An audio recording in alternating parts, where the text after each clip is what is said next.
Hey, welcome back, guys. Robert Rule of 2 Review here, and today, to price cut or not to price cut. So before I get too deep into today's topics, I just have to point out that the footage you should be watching are some of the absolute best matches I've ever played in any Call of Duty game, let alone Call of Duty Ghosts. I was actually playing a little bit earlier this evening, the day that I'm recording, January 9th, and I just went on this amazing rampage of matches. I don't know how long this video is going to end up being. I can never anticipate, and I never pre-plan it. I just kind of wing these videos. So I'm hoping to get, at least 2 full matches in, because I did, I think, 4 in a row that were just insane. I was like an uncaged animal. And I've always been, since Modern Warfare 2, I've always been just pretty darn good. I've never been amazing. I'm not one of these guys that could ever go try to win tournaments or whatnot, and every once in a while I go through total slumps where I'm just doing, pretty awful. But as somebody who really, really enjoys Call of Duty and I play, every iteration, throughout that entire year, I always come back to it. I always play it quite a bit. I enjoy the candy kind of, kill XP factor that comes with Call of Duty. And I've still just never been really great, like I said. However, these matches were so good. I don't know what happened. I'm so proud of them. So I figured it was going to be really fun for me to be able to play this footage. Like I said, hopefully we get at least 2 good full matches in, because I just got insane kill streaks. I was chaining kill streaks together like I've never done before. I've gotten some of the highest kill streaks available in Ghosts, which is, again, something else I never really do. I think 1 or 2 of these matches, I don't know which ones I'm going to end up playing, but I think there was at least 2 of them where I actually chained all 3 of my kill streak packages twice in the same match. Again, for me, that is absolutely insane. So I'm feeling like the man. I'm on top of the world. So I felt like I was going to play that for you guys. So anyway, now to the good stuff. So as I had said, to price cut or not to price cut, this is actually a topic that came to my head after watching this evening's new episode of The Final Bossman. That is a show that, in case you're not familiar with it, I can't even highly recommend it. I double, triple, quadruple highly recommend that you watch this show. The Final Bossman is a show hosted by Kyle Bossman, who is someone who has been working for Game Trailers for a few years, and I think sometime around summer or so, part of the way through the year last year, he got his own show on Game Trailers called The Final Bossman. It airs every Wednesday. I'm recording right now on Thursday, so yesterday's episode was what I just had a chance to watch. It was also the first episode of 2014, and the guy just has become my absolute number 1 favorite video game personality on the internet right now. That's not even in question. That he is absolutely my favorite. He is an amazing, smart, wonderful human being. He knows his games. He appreciates all the good things. He's very vocal about the things that aren't good, but he's never negative. He's a super positive chap. He recognizes that everybody has something good and great to bring to the table, and he's also really funny and quirky and like totally super nerdy. I'm sure you probably know who he is. However, if you don't, I implore you, go back and watch through his episodes. Go to GameTrailers.com. I'll leave a link in the description below the video for this most recent episode, the one that I'm kind of referring to, the one that sort of influenced me to bring up this concept. Because in watching it, in this most recent video, Kyle Bossman wanted to make 10 of his own bets/predictions for 2014, which is always fun no matter who you're talking to. And when coming from someone like Kyle Bossman, who I just totally raved about, it's even better. So all of his bets and predictions are really funny and quirky, unique to him, and also pretty darn good. So I think the first one that he brought up, which is the one I want to touch on, is actually something that he himself even mentions in this video. He actually got from Michael Pachter, someone else who I'm sure you're familiar with, and someone else who I, for the most part, tend to really enjoy. He kind of is a tough personality to deal with when he doesn't necessarily agree with your opinions. As you well know, I am a humongous Nintendo fan, and he hasn't been the kindest to Nintendo overall the last year or so, which is too bad, but I'm sure that'll turn around. Regardless, he's still a smart man. I really love listening to his show and at least hearing his opinions, whether I agree with him or not. So he made this prediction. Kyle then further translated it on this episode, and now here I am finally long-windedly getting to my version of this. So what he talked about is whether or not the Xbox One will or should see a price cut in 2014. That's a pretty heavy topic. It's my second Xbox One focused video in 3 videos, which is kind of rare, but it's good to be able to do that. So it's tough because the whole concept is, the PS4 is selling better than any system has ever sold. The Xbox One has definitely enjoyed a first few months on the market. In not even 2 months, it sold 3 million goddamn units. That's a big deal, you know. The Wii U has sold, 5.5 million in a year. So that's really amazing. The Xbox One has definitely done some really, really great things. It has, however, slowed down tremendously, as I had mentioned in my previous Xbox One-centric video. I think that's too bad because I think that there's a lot of good stuff coming out for the Xbox One. I've become increasingly more excited for it and its game lineup for 2014. And of course, that's not even including the stuff we don't have announced yet or that we know is coming. Don't know is coming, I should say. So regardless, the sales have slowed down. The PS4 continues to surge. So for that reason, it seems to be for that reason alone, Kyle Bossman slash Michael Pachter have kind of predicted or assumed that it would be smart for Microsoft to cut the price of the Xbox One. Of course, it's priced at $500 because the Kinect is packaged with it. The PS4 is priced at $399. The Wii U is priced at $299. So there's a pretty big price gap between the other two next-gen consoles to get to the Xbox One, the most expensive at $500. Keep in mind, even at the most expensive price of $500, it has still sold 3 million units in 2 months. That's a big deal.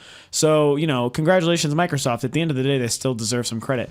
However, so I'm going to continue to go back to even another point I made recently too, which was that even though the Xbox has done so well, I think that what we're seeing now, the PS4 is unstoppable. So that's going to be the unstoppable beast throughout the year. That's great. PS4 is going to be number one in another 2 or 3 months. That's going to be awesome. They'll keep that for 2014, maybe 15 and beyond. So that'll be interesting to see where that goes. But I do think that with the Wii U sales picking up and the Xbox One sales slowing down, I think that we're going to rest come the end of 2014 with a hierarchy of PS4 at number 1, Wii U at number 2, Xbox One at number 3. So I see the idea of the Xbox One maybe not selling as well as everyone wants to, and because it's not selling as well, especially compared to the PS4, which is its direct competition that came out only a week beforehand, does that mean that it's time for a price cut? And I am, I don't work in the industry, so I guess I don't understand some of the semantics of the industry like these guys do. But I follow it well enough, and I'm very aware of it that I think I feel good enough saying this that I don't know that this is the time or the sign that it needs to consider a price cut yet. I don't know why. In this industry and in today's day and age, people need this all or nothing. It's like, it's the first month, number one or nothing. I mean, come on. You've been on the market for 2 months, Microsoft, as is Sony. You guys have been on the market for 2 months. You don't know what's going on. You don't know if you need the price cut. The Wii U, after a really tough first almost year, it took that 9 months before they decided to give the price cut, 9 or 10 months. They didn't do it in the first few months because sales were slow. They waited until they were like, competition's coming and we've had a really rough first year. We finally got some good games coming out. Let's start making it more enticing. Let's drop the price a little bit. And they did that. But it's now only been 2 months. So I think that, I do think if anything, it's too early to be talking about a price cut. Maybe within this first year, I guess. If it gets really, really bad, I could understand that because it is dealing with a $100 and $200, price difference between its competition. But I just don't think that, according to this logic, here's the way I took this logic, you guys, is, Kyle Bossman said, the Xbox One is going to be probably seeing a price cut in 2014 because the PlayStation 4 is selling so much better. To me, that logic is almost saying, well, anyone who's not the number one console at all times, at any given time, within any month or year of an entire generation cycle, should be cutting their prices. That is complete bollocks. That is like insane logic to me. There could only be one. There can always only be one number one. And so just because there could be 2 or 3 not number ones doesn't mean that they should be considered failures and they need to start, making these drastic decisions such as slashing the price consistently just to become number one. We just don't live in that world. If that was the case, then, the Wii was the number one console the entire generation, last generation. And yes, those systems saw price cuts, but only after time. The PS3 did have a price cut in the first year. And that's I'll actually use that to segue to a point that kind of supports the idea of cutting the price. And this is something else that Kyle Bossman also very cleverly brought up in this video is, the PlayStation 3 cut its price very early, the Wii U cut its price very early, and the 3DS cut its price very early. The PS3 still took a lot of time, but eventually ended up becoming a very successful, popular system, starting with that first price cut. The 3DS turned around almost immediately. I mean, it was within, not even that first year after the price cut, all of a sudden it was like the best system with the best games. It was selling like crazy. There was tons of systems everywhere. More and more games were coming. Everyone loved it.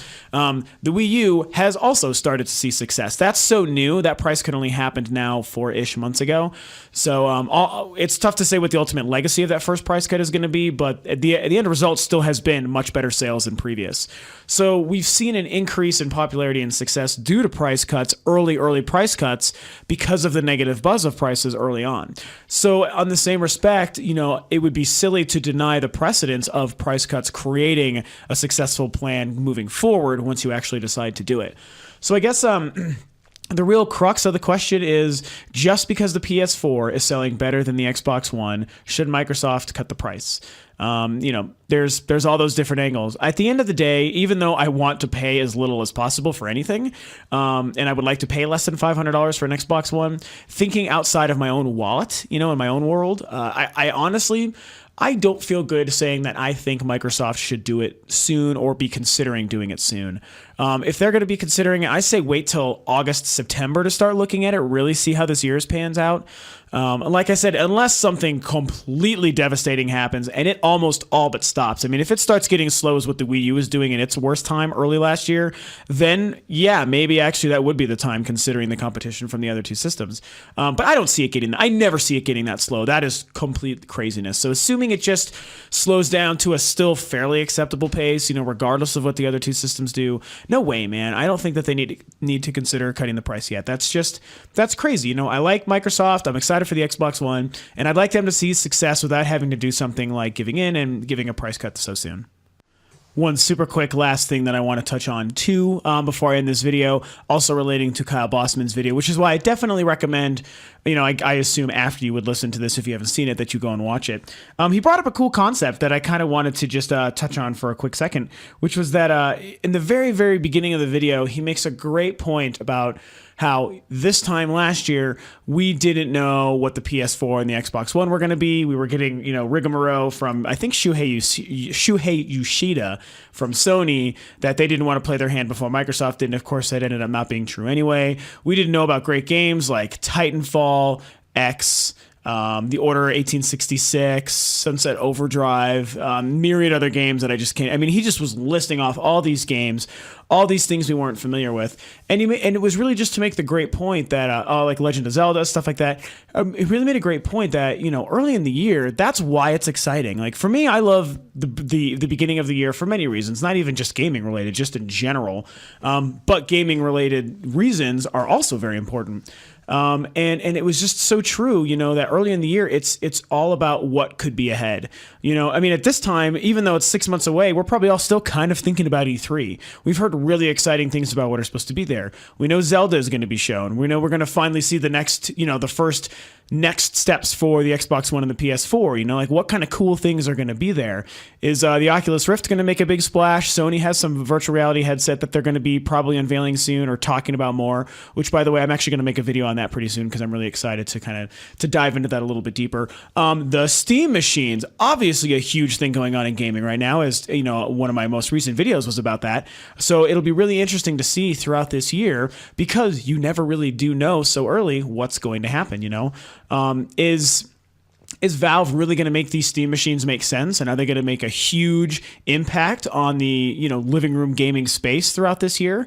If so, will it be good or bad? I'm hoping at the end of the day that it's going to be good simply because I trust Valve. Even with my concerns, I'm still going to trust Valve on that one. What other cool games are we not going to know about?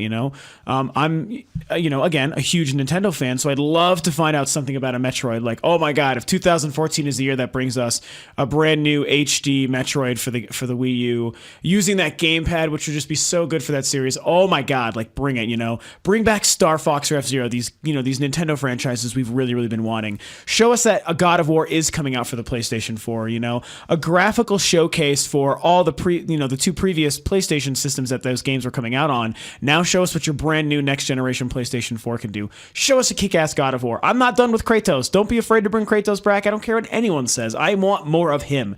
Will we finally see what Uncharted is going to be about? Is it Uncharted 4 officially? Is it coming out this year? What is Naughty Dog's other game? Can we possibly be lucky enough to get The Last of Us? Is Halo 5 coming out this year? Will we get another Gears of War? What kind of brand new games could we be getting? New IPs are exciting. We know Miyamoto is working on something brand new, so hopefully we get a brand new Miyamoto Nintendo franchise unveiled this year. Retro Studios is doing something. Like I said, Naughty Dog is doing something. This is all really, really exciting. So that's kind of the last positive thing I wanted to bring up in this, just because it's how Kyle Bossman started his first episode of 2014 talking about this. I think it's a great point. It's a great facet and perspective to focus on going into the year of gaming. I feel kind of nervous saying this, but honestly, like the nerd and gaming population is so pessimistically focused nowadays, and it's all about my opinions and the things I like are better than your opinions and the things you like, and so I'm just going to dog the other things that don't make sense or blah, blah, blah. And it's just there's just so much hate that goes around, and so I kind of like the idea of just, focusing on the positives, which is that we have effectively 365 days of awesome brand new gaming things to look forward to. Tons of great things we know are coming, and tons of great things that we're going to be surprised about. How good will The Witcher 3 really be? That's like a really big one. Diablo 3 Reaper of Souls, I can't wait for that. Elder Scrolls Online, maybe we finally get we get to see Fallout 4. I've made so many Fallout videos, and there's been so much scuttlebutt on the internet about Fallout lately. Like, maybe we actually finally get it, please. I mean, there's nothing but good things that are going to be coming this year. It's going to be fantastic.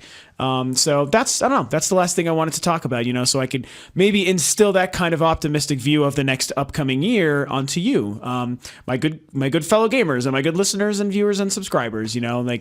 Focus on what's going to be good, because there's going to be a lot of that stuff coming. Alrighty, sentimental hippie moment over. Thanks again so much for tuning in, guys. As always, if you like the video or you like what I have to do and what I have to say, you should like the Facebook page in the description below. You should definitely subscribe to the channel, please. Like the video, share it with your friends. Find us on Twitter. We're at Rule of Two Review. And thanks for tuning in. I'll catch you guys next time.